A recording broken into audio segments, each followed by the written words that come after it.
사주를 해설합니다. 개축년에 태어나서 갑자얼주, 경자일주, 시는 몰라서 못 적었습니다. 경금일주가 자월에 태어나서 추울 때 태어났습니다.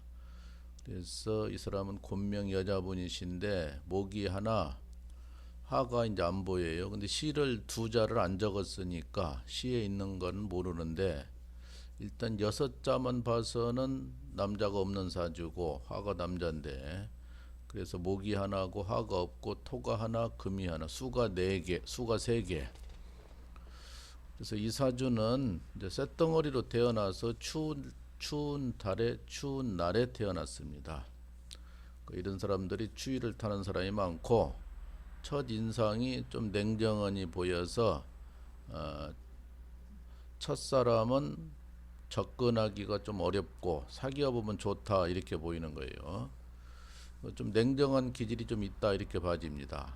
그래서 이 사주는 말을 잘한다, 재주가 있다, 영리하다, 예술성이 있고 말하는 직업을 많이 갖고 살아요. 이런 사람들이 그 눈물이 많아요.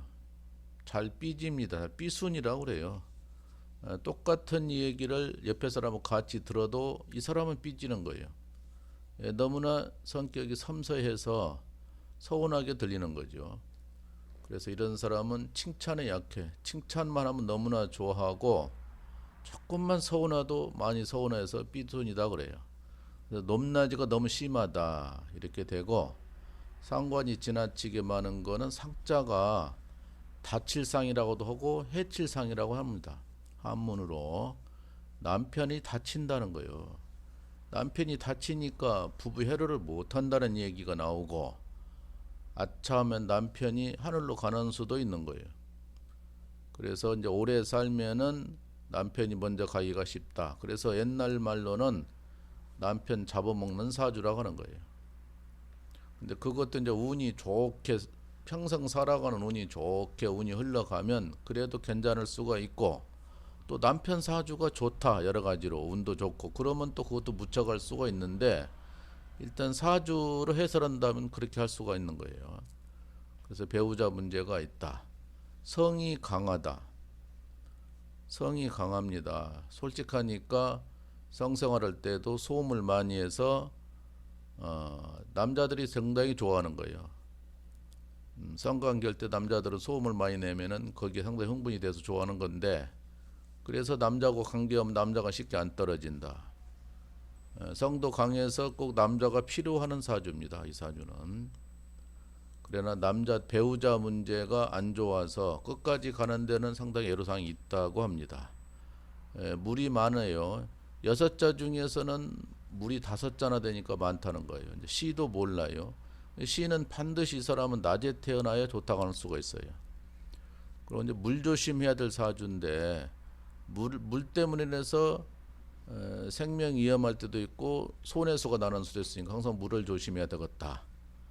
또 반대로 직업을 물하고 관련되어 있는 직업을 하는 사람이 많아요. 요식업을 한다든가 물 만지는 직업을 하는 사람이 많이 있고, 그래서 배우자는 해로하는 데는 상당히 애로사항이 있다. 남편보다는 자식을 사랑하고 이뻐하는 거예요. 이혼하게 되면 절대로 자식을 차지합니다. 자식한테는 잘해주고 남편한테는 무시하는 기질이 있어요. 남편한테 말을 함부로 합니다. 존경심이 없습니다. 말을 함부로 하니까, 거칠게 하니까 듣는 남편 기분 나쁘니까 다툼이 심한 거예요. 그래서 이 사주는 싸우면서 산다. 아니면은 각방을 쓰든지 떨어져 지내든지. 근데 금년의 기해는 남편이 밉다는 얘기입니다. 남편이 미워질 수가 있어서 이럴 때 남편하고 소리가 많이 나게 다투는 거예요. 근데 지금 기사 대운은 그래도 운이 이제 좋다고 하는 건데, 문제는 53대운 경호대운이 문제예요. 경호대운 가면 그건 안 헤어지면 이상하다고 할 수 있어요. 오히려 그때 헤어지지 않으면은 사주가 안 맞는 거예요. 그래서 문제가 되기 때문에 경호대운 가면은 반드시 헤어진다. 그게 남편뿐 아니라 하는 직업도 문제가 되고 건강도 문제가 되고 손해수가 난다 이 말이에요.